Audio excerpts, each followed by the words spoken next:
the Clean Energy Show. I'm Brian Stockton. And I'm James Whittingham. So let's look at the news here. So James, Nissan has come up with a zero emissions lullaby. Oh my God. You know, that's interesting. I thought about that because as a avid parent, I used to drive my kids around and put the little buggers to sleep that way. And I hadn't even considered that an electric car, you don't get that. So it turns out lots of people do that. They drive their kids around to put them to sleep. Like this is a super common thing. And I mean, first of all, it's a huge waste of fossil fuels to be doing something so ridiculous. Well, but when you're a desperate parent, it makes sense, right? Sure, I would throw money out the window if I could. Yeah, but an electric car, of course, doesn't make as much noise, doesn't make the same noise. So Nissan has gotten together with a sound designer, and they've developed this soundtrack that you're supposed to play in your electric car that includes engine sounds that'll put your kids to sleep, I guess. Why does it have to include engine sounds? Why couldn't it include a fetal heartbeat or something? Why something with oil? There's a lot of things that put kids to sleep. Yeah, I think it's a little bit ridiculous. Kids, white noise often works. Lots of things work. We don't need... Can't we stick a stereo mic in a womb and just record that for a while? And all the flowing of fluids around and stuff like that? That's a brilliant idea. And I think it's been done. Oh, yeah? Yeah, it's been done. That's what really the kids are looking for. It's the car noise sort of replicates that a little bit, the engine. Well, maybe that could be our next episode. We'll just put a microphone up there. And plus you're swinging around in your mom's womb, so that's part of the motion of the car. Yeah, totally. Yeah, it's interesting. All right, what do you got? Nothing.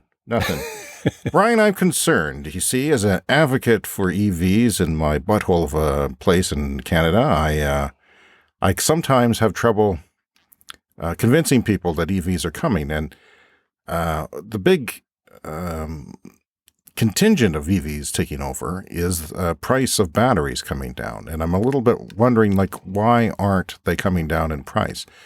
Are the profit margins just going up, or were electric car makers like GM losing money, like some people suspected, on their cars, and now maybe they're breaking even because the prices have come down? I know somebody at GM yesterday was talking about that they've got a long way to go. So they see it coming. Sometimes you don't see the prices are coming. Price of solar, for instance, went down tremendously, but they still say battery prices are going down 18 to 20% a year. Yeah, if you look at any chart, the battery prices are going down, but I don't know. GM's just worried they're not fast enough, and I don't know. I'm worried they're not fast enough. It's me. It's me who's worried. And I'm just concerned that, with the planet on fire, I'm kind of anxious about the horse race, as you would. Yeah, well, every week there seems to be some announcement about new battery factories being built. So sure. I think it's all coming. It's just not happening. My theory is that the Chinese will save us. Okay. Because they did so with solar panels. And to a lot of controversy because they dumped them onto the market and brought the prices down. But this is one of those things that I don't care. It's important. They can dump all they want. Yeah. And the stories that I hear about are things like, Tesla building battery factories and... Sure, we hear about that. Where's the prices? Where's the price parity? Because people always come to me and say, Jimmy, that's not my name, but they say that. Mm-hmm. Why would I want to pay $65,000 for the low-end Tesla? And I don't know what to say to them. I say, well, I mean, there's the argument that it's better than other $65,000 cars, but it's not affordable. I can't afford one. No, I know. I guess... drive a Nissan LEAF, by the way, from 2013. Mm-hmm. Love it, of course. Well, we just have to be patient, I guess. But yeah, I'm thinking about buying a new electric car, so that's something I think we'll talk about later on. Mm-hmm. But yeah, you've got money though. I don't have a job. That's why I'm here doing this podcast, because what else am I going to do? And podcasts are so lucrative. Sure, podcasting is extremely lucrative. It's like the gold rush in California in the late 17th century. So I don't know. Well, this is episode 1. We have precisely 0 listeners. So, zero. The money will come later. Depressing. Isn't your dog not listening? No, not even. Even rejected by the dog. Rejected by the dog, I'm afraid. But let's talk about that for a second. Why we wanted to do this podcast. I was thinking to myself, so today's date is February 12th, 2020. And I think it's the next 10 years are really going to be quite spectacular in terms of this clean energy. And I'm worried that I'm energy. not going to live that long. But yes, the next 10 years will be spectacular. And I think that's the reason to start this podcast, because I think it's going to be quite interesting to watch what happens in the next. We should make this a 10-year limited series podcast. Okay, so there you have it. We're quitting in 10 years. Yeah, once a week for the next 10 years, and that should cover everything. Driving off on our electric moped, and that'll be that. So it's a 10-year limited. In fact, we'll call it a limited series. Like Netflix. If we're on Netflix, it'll be a limited series. We'll all be driving electric cars, electric bicycles. The planet will be saved 10 years from now. So that'll be time to wrap it up. We can retire with our 3, 4, 5 listeners that we've gained over those 10 years. So, let's talk about cars, because I currently own 2 internal combustion cars, but I've been planning to go electric for a long time. You have a charger out front that I plugged into. It's been sitting there for 3 years. Well, here's the thing. 3 years ago, I put solar panels on my roof. We're a family of 4, and we're net zero for electricity. I'm very proud of that. We generate about 8 megawatts a year of electricity. That covers the needs of our house. So at the time, 3 years ago, when I put up the panels, I also put in a car charger, because I thought, well, this is just around the corner. I'm going to be driving an electric car in a year or so. And meanwhile, as 3 years have gone by, I still don't have an electric car. What do you have to say for yourself? Well, I should have done what you did, which was get a used Nissan LEAF. So we're a 2-car family. I didn't want to go with a used LEAF because it's just kind of a city car. It's a city range. And I was going to hold out for, the 400 kilometer cars. In retrospect, because they've been slow to come, I should have just gone with a LEAF, and we'd have one city car and one highway car with the gas car. But I didn't do that. Been waiting for the longer range cars. I was not planning to buy a Tesla, but that is what I've put a deposit on, a standard range plus Tesla, because everybody else has just been so slow to come to market, and there just aren't a lot of other options. So you agonized about this for a long time. What made you decide on a Tesla Model 3? Well, yeah, I mean, mostly the price was what I was agonizing over, because I've never spent that much on a car. It's twice as much as I've ever spent on a car, and I really didn't want to go that expensive. But, you do your research, there's articles on the internet, over 5 years, a Tesla Model 3 Standard Range Plus should be cheaper than a Toyota Camry. Which is crazy. It's crazy. I've driven a Toyota Camry, and after you drive even a 2013 Nissan LEAF, they seem crappy. Yeah. It's sluggish and loud, and they don't compare. There's a lot of people like you, though, that are thinking they're waiting. Yeah. And this ties into what I've been saying is what's taking so long for the price to come down. But it will come down, people. I'm telling you now. And so really, I was planning on, one of our cars is a Kia, the other one is a Hyundai. Those are, it's kind of the same company, but those are 2 brands that I really like. So that's really what I thought I was going to be getting, was a Hyundai or a Kia. And they do have a couple of options. And I do think after Tesla, they are my favorite choices. Like, the efficiency is not too bad. The price is not too bad. But, to get the loaded Hyundai Kona, for instance, it's pretty much the same price as the Tesla. And I think the Tesla is a better car. It'll probably have better resale value. It's got better efficiency, all those kind of things. So, I was really going to go Hyundai Kia, but they've been slacking off. The other thing that happened was, we texted our sales guy at the local Kia dealer to get our name on the list. We were going to maybe reserve the 2020 Soul EV, because we have a Soul now, a gasoline one. I like the Soul. Soul, it's a great car. There's an EV model, that's coming out. And so we said, can we put our name on the list and reserve one of these? And they said no. So our local Kia dealer does not sell EVs. I'm sorry, we don't want your money. We do not want your money, is what they said. And what was it, $45,000? Yeah, it's about that, yeah. So we're good. But that brings me to another thing I was going to mention. So the Mini EV is coming out, right? The little British sports car Mini. Yeah, that would suit you fine for your midlife crisis. And that was another car I thought, well, maybe that'll be my first electric car, because I've always kind of wanted a Mini. But they're pricey, aren't they? I knew the electric one was coming. They're pricey. That's the problem. They're very pricey for what you get. I mean, well, and they're part of the BMW company, and BMW always kind of nickels and dimes you on, if you want anything above the base model, it's always expensive. They're not well equipped at the base model. By the way, I've been watching Curb Your Enthusiasm lately, and he drives a Model 3 or a BMW i3. i3, yeah. And it's always parked on the street, which is fine. I understand filmmaking, where we both have a filmmaking background. Mm-hmm. And it's part of the establishment shot to show that he lives there. You don't want to tuck it away in the garage or somewhere. But they put like combustion noises in it. Oh, do they? I didn't notice that. A couple of episodes ago when he was speeding out of the driveway because, the language of an electric car just didn't work. I think they just liked the car for what it is. Yeah. For sort of high-end but quirky to suit his character. But well, apparently they put combustion noises on there was like an Audi in one of the Avengers movies. Yes, an electric Audi. Yeah. And they put some noises in there. But anyway, so turns out our local mini dealer, and we're here in the middle of nowhere. This is a mini dealer? We do have a mini dealer. We're in Regina, Saskatchewan, Canada, the middle of the prairies here in Canada. Or just throw a dart at North America. You'll hit it somewhere in the middle. We're kind of in the middle there.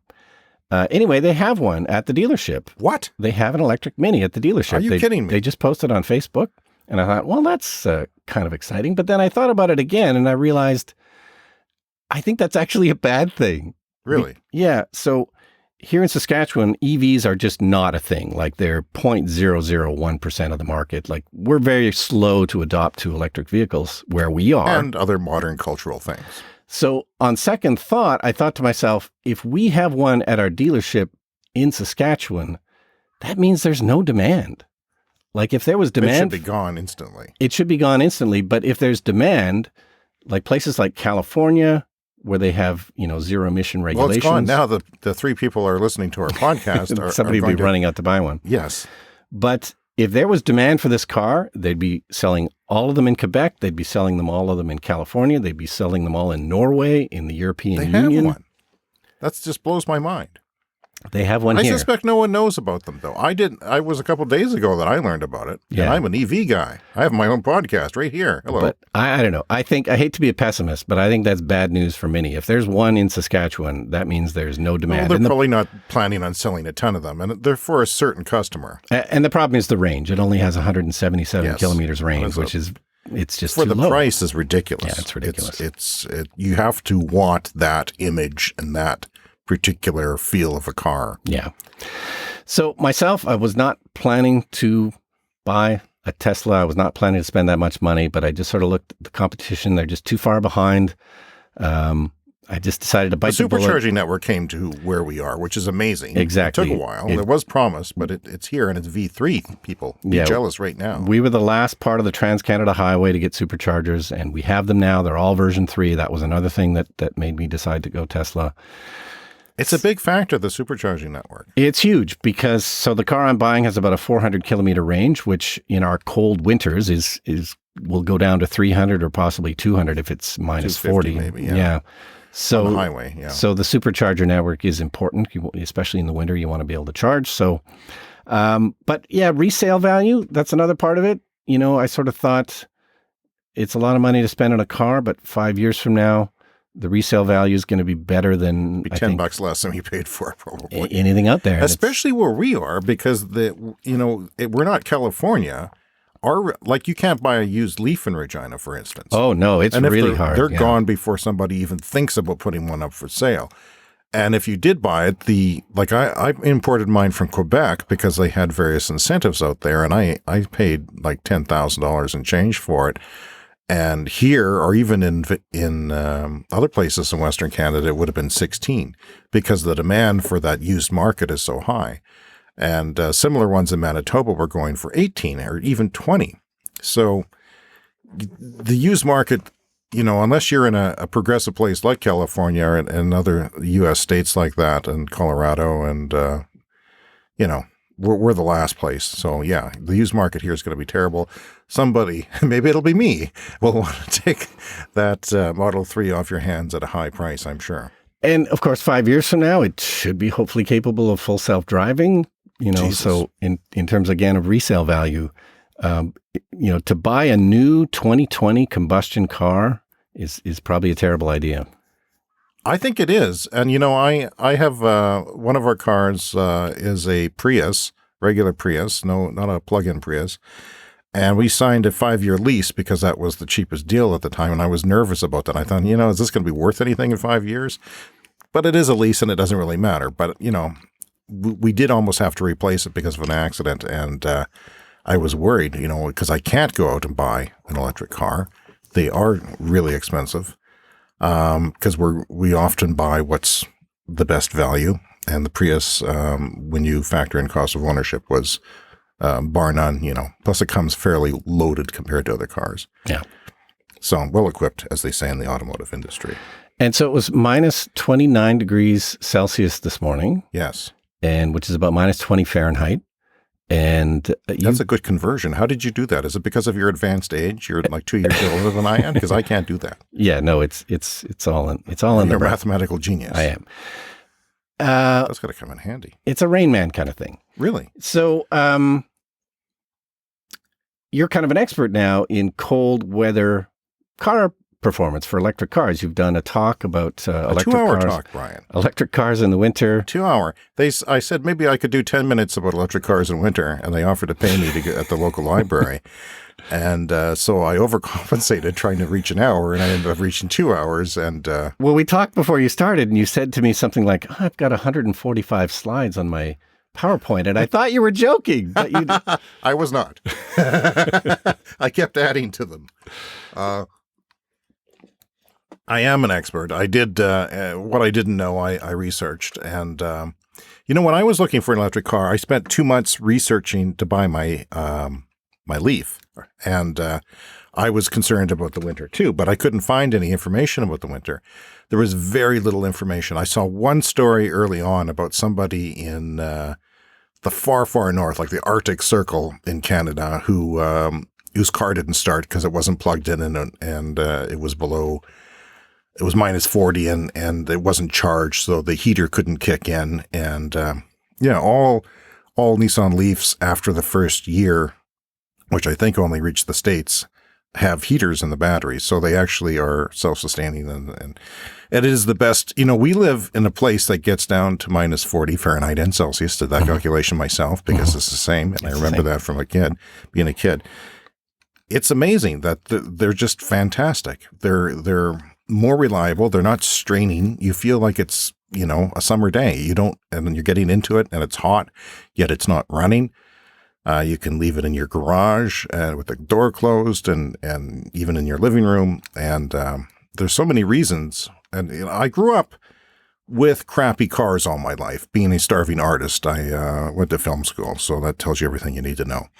Sorry, I don't mean to cut down film school because Brian teaches film. It's a good career. Get into it, kids, and keep it alive. So I drove crappy cars, and I always worried about them getting cancer and breaking down. And like the day that it wouldn't start, and because I had no money, I had no extra money. So why I don't have a pet? Because I feel like I can't pay to fix it. Yeah, not fix it literally, but if it gets sick, I what am I going to do? Watch it die, or go broke, or remortgage the house? But the electric cars are so simple, and I've been advocating here in Saskatchewan, and people just don't get it. Like I tell them over and over again, I go on the radio and I tell them, I give a presentation and I tell them, and they don't get it. It doesn't absorb to them. They just don't understand. They think that electric cars are complicated. I compare it to starting an electric lawnmower in the wintertime and a gas lawnmower. Which would you rather do if it was minus 40? If you were at the North Pole, you would rather start an electric lawnmower because there's nothing to it. There's nothing that has to create fire. There's no pulleys. There's no sensors. There's no gas. There's no liquids. There's none of that stuff. It's just completely simple. It's elegant and it's luxurious. The one thing is you do lose range. And so people are kind of obsessed with that. And of course, this is early days of electric cars. So the range on a lot of cars isn't as good as it will be in a few years. But again, that's the problem that gets solved with lowering battery prices and improvements, incremental as they are, in battery technology. Because the more, like the Nissan LEAF, for instance, mine is a 24 kilowatt hour battery, and they've replaced it with one that's almost twice as much energy in the same size in just the few years that it's been around. So that's amazing. Yeah. And that's going to continue. And if that price and energy density keeps getting solved, then the half of the range, who cares? People say, well, why am I going to want a Cybertruck to tow if I only get a 250 kilometer range? I can only drive for 2 hours towing. Well, I stop every 2 hours when I'm towing with my SUV just to fill up and put oil in the damn thing because it's burning oil like crazy, and I'm stressed about it, and my transmission is, overheating. I would love to tow with an electric vehicle, especially a new one. And here's the other thing about where we live. So we had a cold snap about a month ago, minus 30, minus 35, that kind of thing. And my partner and I, we just went out to run some errands around town. And we live in kind of a small city, so the problem is the car never warms up. It's like you drive just 5 minutes to get to the grocery store. Especially with fuel-efficient cars. If you're driving a big 8-cylinder truck or whatever, they heat up nicely. But eventually, an electric car, boom, it's blowing hot air right off the bat. And yeah, my gasoline cars, they've got a small 4-cylinder efficient engine. Yeah, it's not like the 70s, those big V8s. Like they were creating so much waste heat. It was insane. But yeah, my little car, like we were doing a whole morning of running errands at minus 30, and we drive 5 minutes to get to the grocery store. You come out, the car is stone cold again.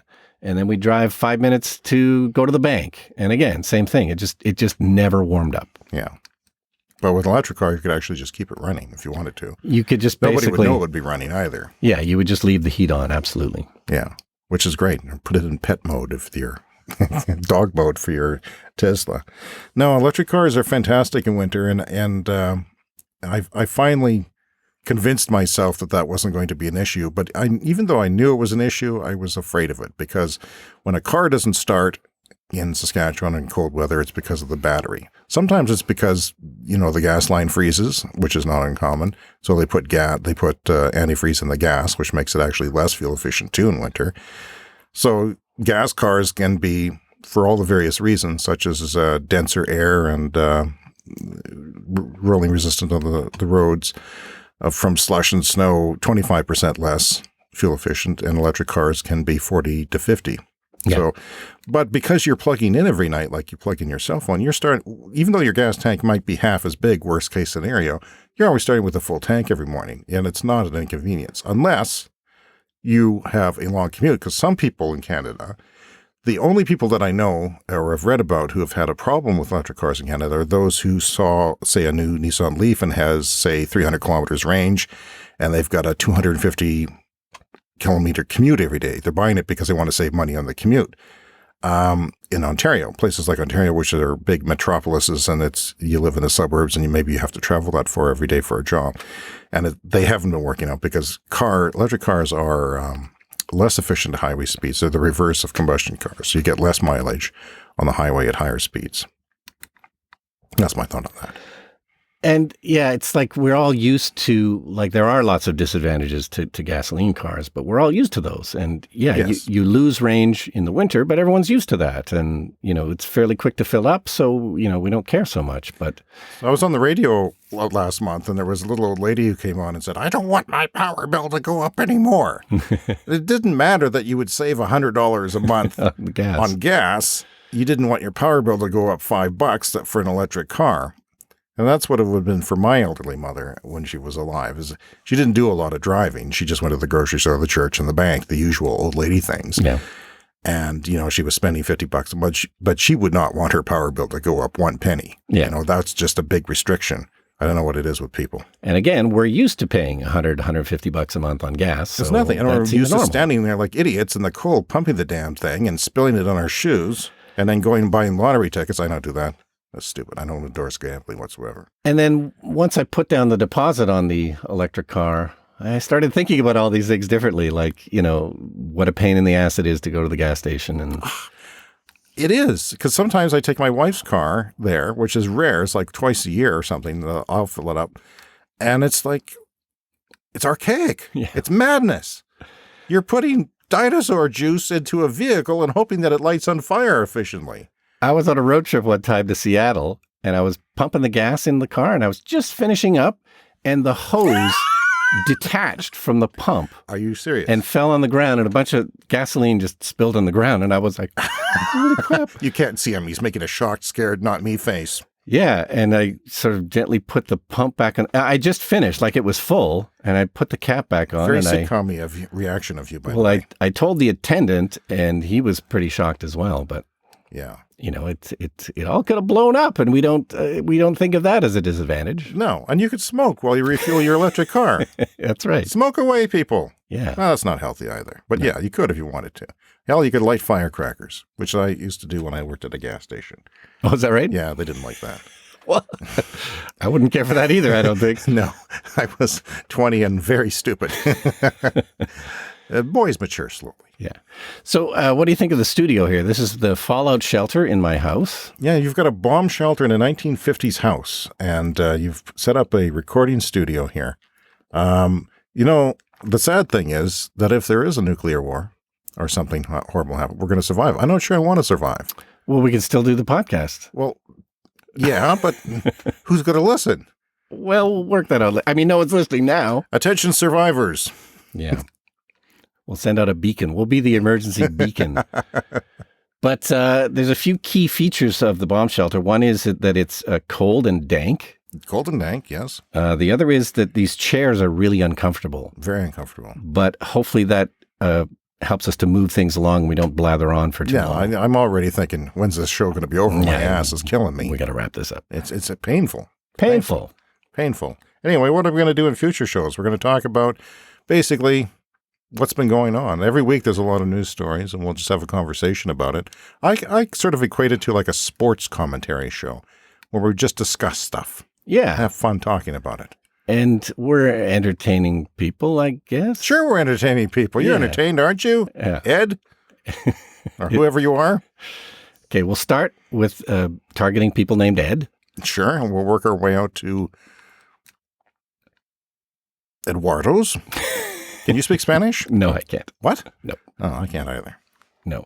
But yeah, I think it makes sense. This next 10 years there's going to be lots to talk about. It's going to be insane, the transition that happens. It's a limited series, though. Only 10 years. Limited series, once a week for 10 years. Oh, my God. That's all I can commit to. Well, we have to start looking for a replacement for me because I'm not sure my body's going to hold up for 10 years. Yeah. So is there any more news stories? I've got a long list of news stories to discuss, but... well, you've made several $7 million on the Tesla stock, so... yes, I do have to disclose I am also a Tesla shareholder, so... I have to disclose that I'm poor. Yeah, you're doing well. If the podcast goes well, I'll give you one of my shares. One. Okay. Yeah. That's enough. I can retire on that. Yeah. I'm not a fussy man. But yeah, I didn't sort of expect to be a Tesla fanboy. I really... you turned into a Tesla fanboy in the last couple of weeks. I really resisted it for a long time. What did it to you? Well, like I say, it was just everybody else was just so slow. I really thought I was going to go down the Hyundai Kia route. And those cars are pretty darn good. The Kona, the Niro EV, those are decent cars with a decent range. It's kind of a compelling second place, I think, to Tesla. But once you look at all the things that Tesla has integrated into their whole ecosystem of, the operating system in the car, the ability to do updates, the fact that their batteries are the most efficient. They're doing another battery announcement in April, it sounds like. It sounds like they're going to... Proven longevity. Increase the longevity, lower the cost. I think it's just a better bet in terms of cars. It's also kind of like buying an iPhone because, well, in the days when the iPhones actually improved, they don't so much anymore. They just add 2 more cameras. But yeah, the technology and the new ones seem like they're going to be making things obsolete.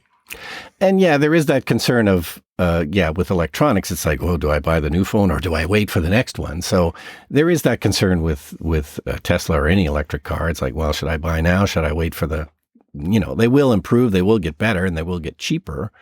But I just didn't want to wait any longer. I think there are cheaper, compelling options coming from other companies, but at the rate that they're going, a cheaper model from Tesla seems just as likely as anything else. They're talking about building something in China for the world market. Mm-hmm. That'll likely be a cheaper, smaller electric car, maybe the $25,000 range. I hope that comes sometime.